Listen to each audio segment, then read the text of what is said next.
नरसिंहपुर मध्य प्रदेश छिंदवाड़ा में cough syrup पीने से हुई बच्चों की मौत पर मध्य प्रदेश के उप मुख्यमंत्री राजेंद्र शुक्ला ने कहा, लगभग 12 प्रकार की दवाइयों के सैंपल जांच के लिए भेजे गए हैं। अभी 3 दवाइयों के सैंपल की जांच की रिपोर्ट आई है। उनमें किसी प्रकार के ऐसे तत्व नहीं मिले हैं जिसके कारण यह कहा जा सके कि मौत इन दवाइयों के कारण हुई है।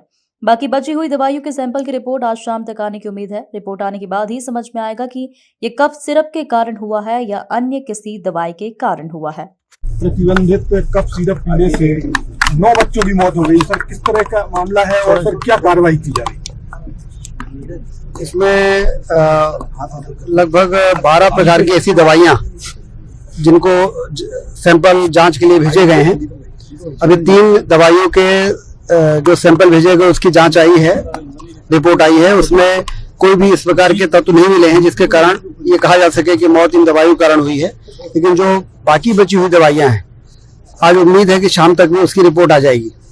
जब तक उसकी रिपोर्ट नहीं आती है तब तक अभी कुछ भी कहना संभव नहीं है कि ये बात सही है कि बच्चों की मौत हुई है, लेकिन उसका कारण क्या है अभी मेरी और भारत सरकार भी लगातार जो उनके लैब्स हैं वहाँ पर जो सैंपल भेजे गए हैं उसकी रिपोर्ट प्राप्त करने के लिए हम लोग प्रयास कर रहे हैं।